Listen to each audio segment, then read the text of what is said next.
All right, so a consulting business. I'm guessing you're here today because you're looking for some advice or some tips around how to be successful in your existing business or getting started with a consulting business. So I'm going to give you 7 tips today. So my name is Randy Schrum. I'm the founder of Faith Driven Economics, and I've also successfully for many, many years done consulting and done it very profitably. So stick with me. I'll give you 7 of my tips that I feel are really essential to a successful and profitable consulting business. So tip number 1 is keep it simple.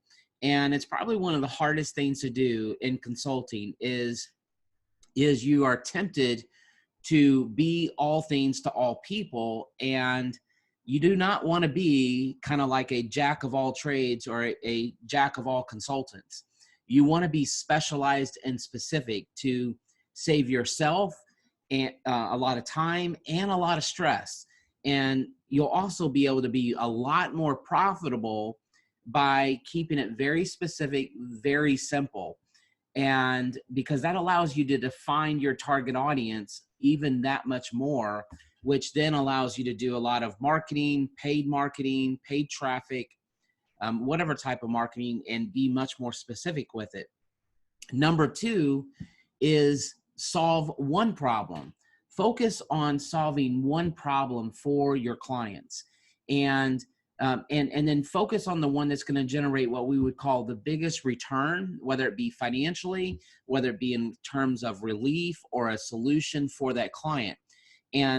And what I like to do is to find that one thing in their business that I can solve.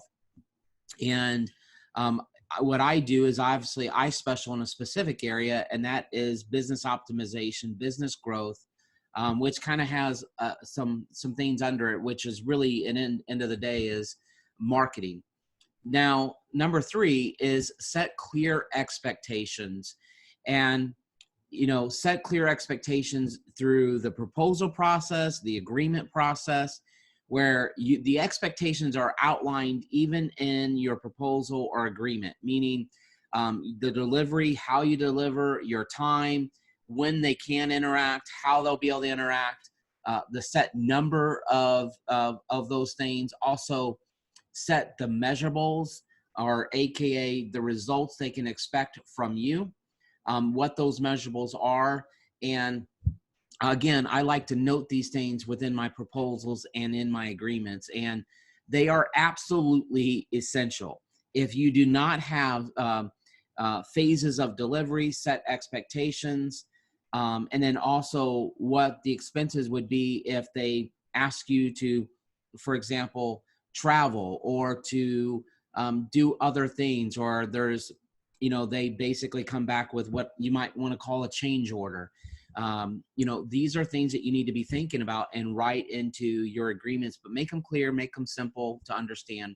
Number 4 is fire bad customers. Yes, I said it. Fire bad customers. When they show signs that they're going to be super demanding, they're going to expect something for nothing, or that they are entitled, entitled, not entired. But when these things show up, they should get what they paid for. But if they even show up before you ever even sign them on, that's a sign. And as tempting as it could be, or as you might be in a position where you really need the money, well, I'm going to tell you, don't sign up for that class, because what you're going to learn, what you're going to experience from that is that these bad clients take up 80% of your time, and they're not profitable because they turn you into what I call a commodity. So that is tip number 5. You are not a commodity. You are an expert, so you should be pricing yourself accordingly. And frankly, if you look at what I do, I'm not the cheapest. And in most cases, I'm the most expensive. And the reason why is because of the earlier tips. I keep it simple, but I solve the most important problem, and I set clear expectations. Because I solve their most important problem, I can be one of the more expensive people, because again, you get to be the expert, right? You get to be the problem solver. You get to be that one. And so focus on that one thing that can help get them amazing results or get them to where they want to go, and stay on point. You know, as tempting as it can be to do other things, create an agreement, create a contract to fulfill that one thing. If you want to do other things later, if your agreement is to consult for 6 months or a year, um, whatever it might be, then after that, yes, you could address other things and identify other revenue opportunities. Now, point number 6, or tip number 6, is don't chase money.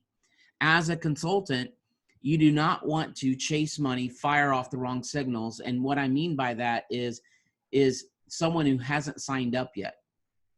And I'm not talking about the customers that haven't paid their invoice. I'm talking about the ones that haven't even agreed to come on board to be a client.